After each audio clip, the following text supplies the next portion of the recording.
Hello, sweet souls. This is DTO in the flow and wanting to tune in with you today because it is Black Friday 2024 and I get to interview an amazing music producer.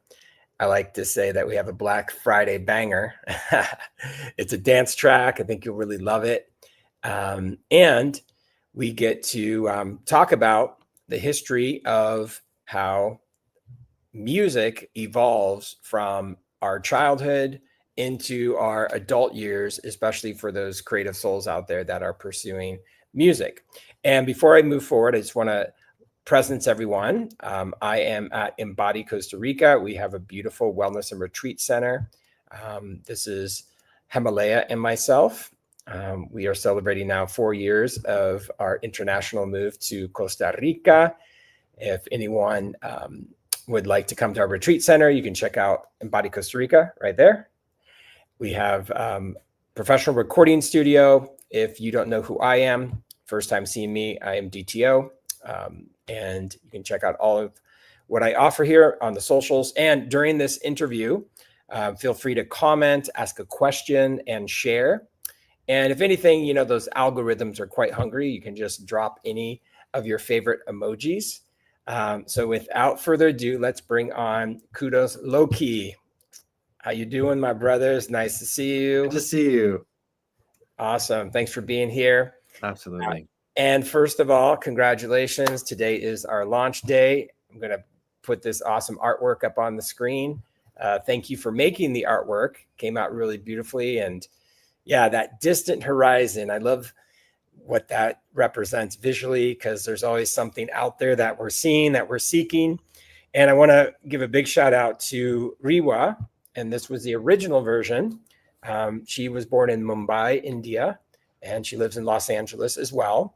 And also a shout out to Egiman Sanli. He is also featured. He plays the sitar, plays some other instruments on this. And then, of course, Kudos LoKey. You have your own style of amazing music. And every superhero has an origin story, right? How we began. So how did this kid get into music? So let's kick it off here. We have a 5Q interview. So question number 1. When did you fall in love with music? Yeah. Well, some of my earliest memories are of music, and I didn't know it was special at all, but yeah, I got very emotionally triggered by music quite early. I must have been 3 or 4, and I was hearing songs like Puff the Magic Dragon and Beach Boys, and I just felt something really powerful happen inside my body, and I didn't really understand it until much later when I had some teenage angst and I heard punk rock, and that really moved me, and it was really powerful to relate to these really fiery emotions in my own experience and hear it in other people's music. So it propelled me to search for that feeling and to express myself that way. So I picked up instruments around 11. I was playing guitar, bass, and drums with some friends and started some punk bands, and there was a nice scene, and that's how I got started.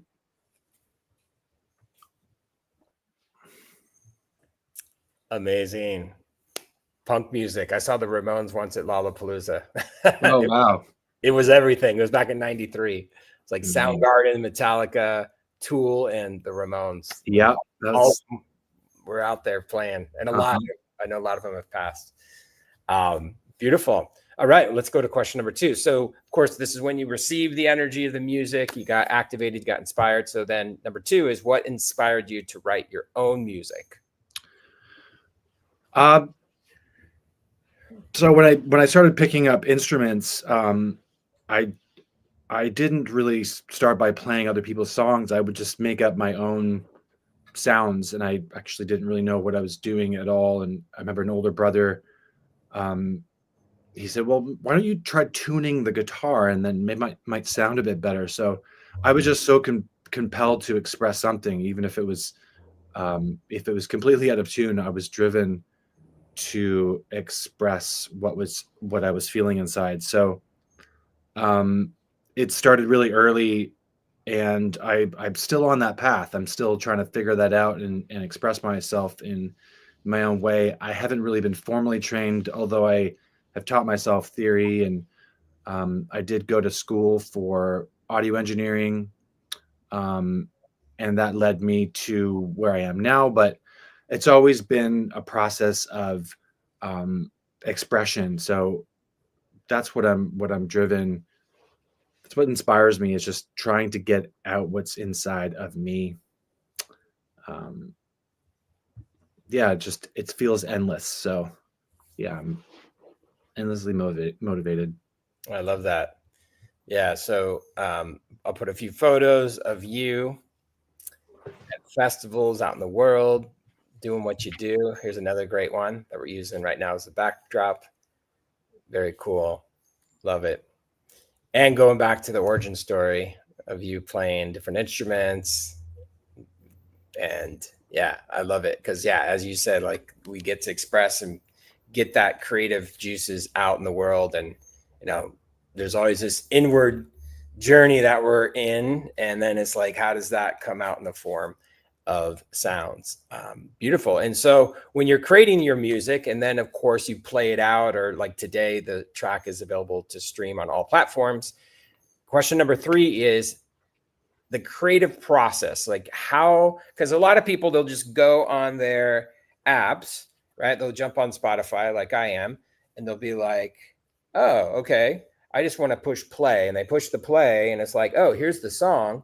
But people don't always understand like how the beginning as well as the entire process happens. Like I know a lot of people listening may not even understand about samples and field recordings and DAWs, digital audio workstations, and then also maybe being connected in your own practice of just, it's a sacred studio space. So what do you do to like prepare, as well as, I know for this project, I sent you over the individual instruments, the stems. And then from there, you obviously took it to this incredible level where now it's just this, and I played it out of the ecstatic dance and I sent you the video, and just people were really responding phenomenally. So creative process, I'd love for you to give some insights for the listeners. Yeah, that's a great question. It's always different. I like to start often with some rhythm, and in this case, I feel like the song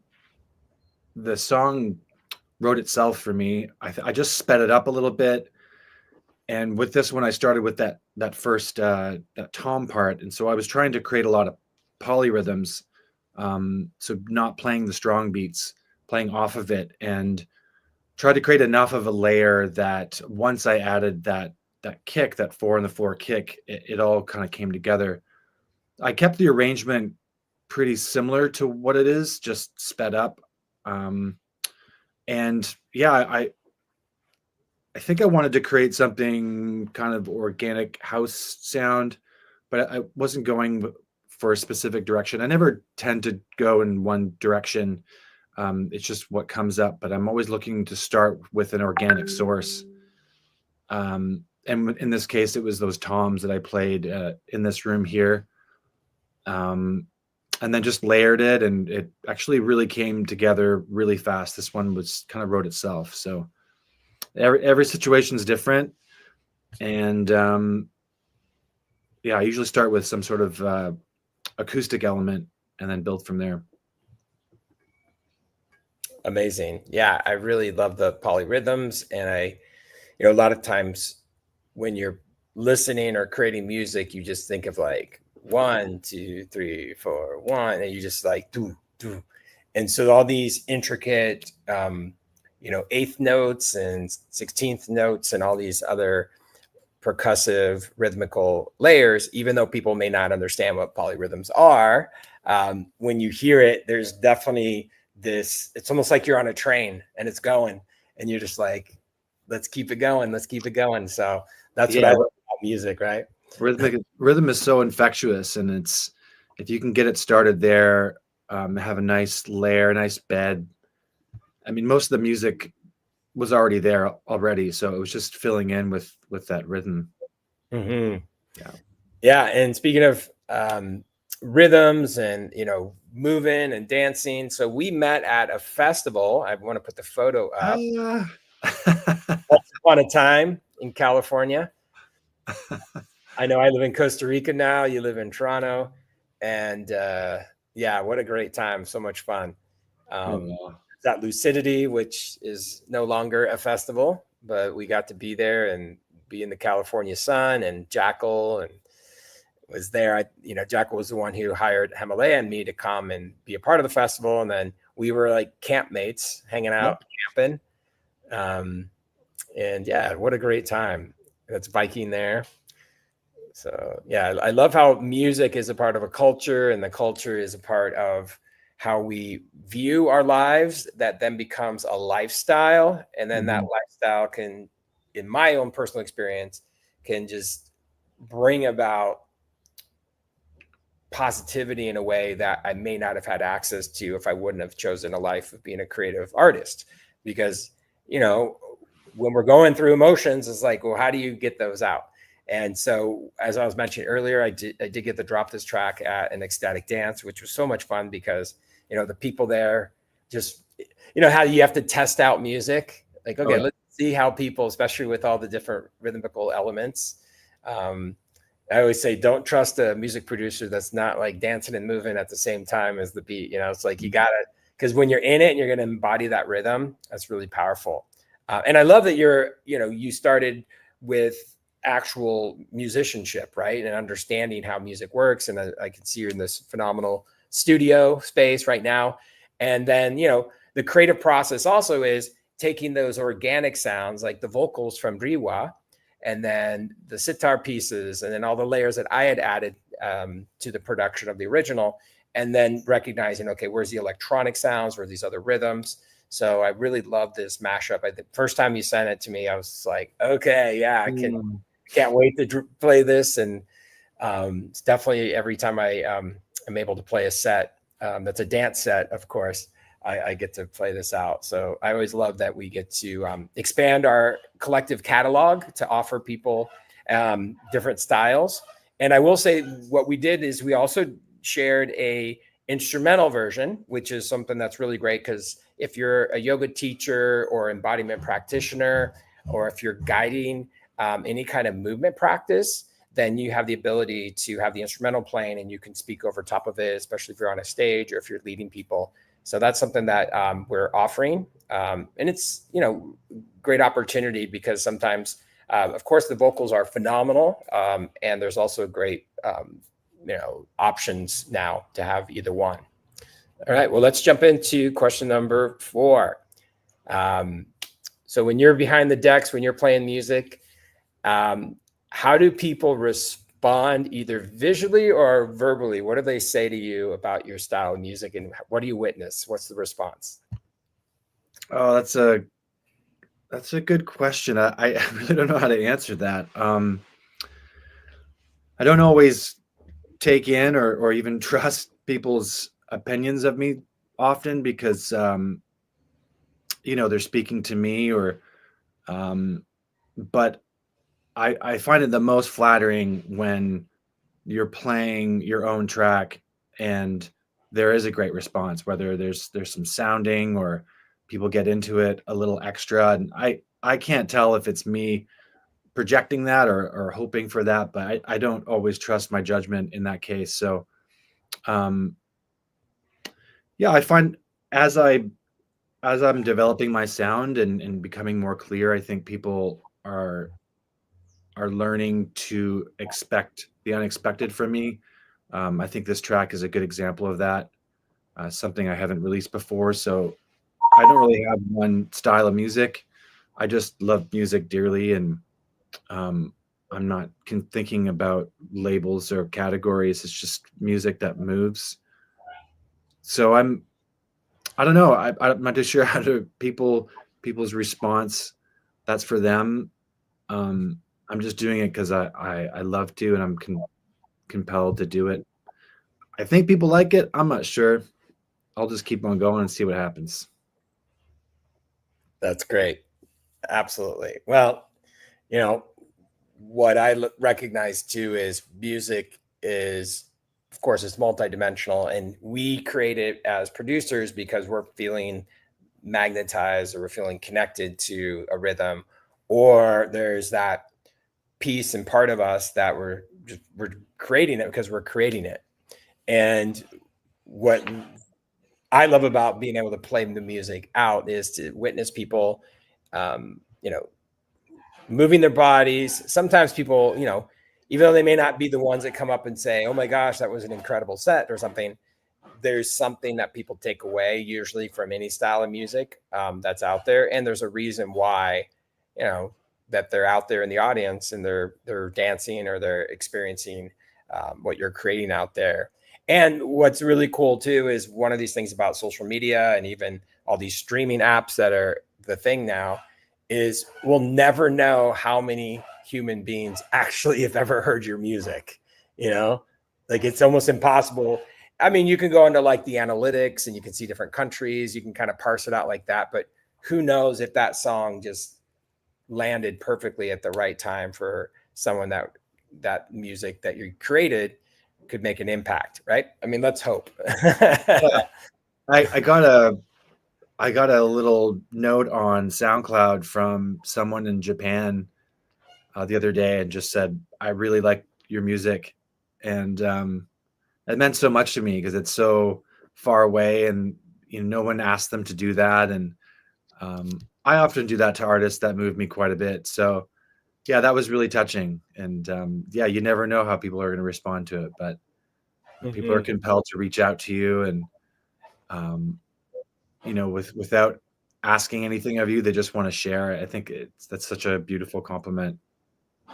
Yeah, absolutely. I love that piece as well of, yeah, just being able to put yourself out there and see what happens and trust that there's people that are going to feel aligned to what you're creating. And what I've learned too is I've had songs, and I'm sure you've had this too, where maybe when you first released it, you didn't have like the amount of streams or the numbers, but then over time, um, it starts to gain momentum because people are ready for it, right? Like I have a song Mm. "Breath" that I launched in 2016, but all of a sudden it started to get all of these plays later on. So it's almost like you plant a seed, you put sunshine, water, nurture it, put some compost, and then just see what happens, right? Right. Uh, Wonderful. Yeah, someone just commented here who's live. And yeah, what is the name of the song? This is a great segue because I'm going to share a little snippet. And what I want to do also is to make sure that people get to see what it is that you are up to in the world. And so I'm going to share your Instagram little promo here. And as you can see, producer DJ, 50 Shades of Bass. I love it. Snappy Home Fry, producer, multi instrumentalist, mixing and master at Playhouse Studio. And that is in Toronto. And you have an ambient alias as well. Do you want to talk about your ambient catalog? Yeah, it's not something I'm too active with, but sometimes as I approach the studio, I don't always have a goal, and sometimes it's just something very ambient or down tempo. So I wanted to start releasing music that way, and I didn't. I came to the conclusion that I needed to have, or I wanted to have another name to represent that. So Yeah. I created AROIS, which is an acronym for Outer Reaches of Inner Space, Ooh, and amazing. yeah, and it's something I'd like to move into later on. Um, right now, I'm really focused on psychedelic global bass music, but the Mm-hmm. ambient stuff always has my heart, and I find even my bass productions has an element of ambient in there. I used to call it space and bass, um, Mm, but very yeah, cool. I wanted to give it its own ecosystem with the ROIS, which is the ambient stuff. I love that. Well, we'll have to talk about that because I have quite the ambient catalog that I love to share. Maybe we'll talk about another collab at some point. So Absolutely. without further ado, let's jump in and give a preview to Distant Horizon.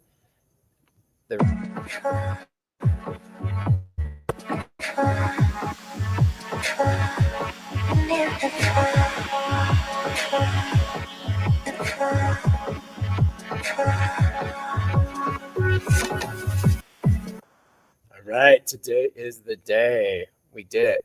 So great. Super grateful. All right, well, let's jump into question number 5, which is an open-ended. You can have any closing words, advice, wisdom, and feel free to share. Thank you. Yeah. Well, I'd first like to thank you, DTO. Of course, setting this up and sharing our insights and words about this track, and for inviting me in this process and getting a lot of people from all around the world. I think it's really inspired by that. I really love what you're doing, and grateful for your openness. And you've been so gracious to work with, and yeah, I'm really moved by your openness for this track and just the way you operate. So thank you. Yeah, I don't know if I have any deep wisdom at this time of the morning, but I'm planning on releasing a lot more music next year, and so stay tuned. Kudos LoKey. My studio is called Playhouse Studio in Toronto. I have a website, playhousestudio.ca. I do mixing and mastering there, so keep in touch. And yeah, really excited to release this track. Lots more to come. Would love to collaborate again with you, DTO. This has been a really fun process. Awesome, brother. Well, you're welcome. Grateful that we got to be in connection. Make sure everyone check out right there below, kudoslokey.ca, and also playhousestudio.ca as well, to check out the mixing and mastering and all the services that you offer. So this is my warm introduction to everyone. Check out this amazing, talented man.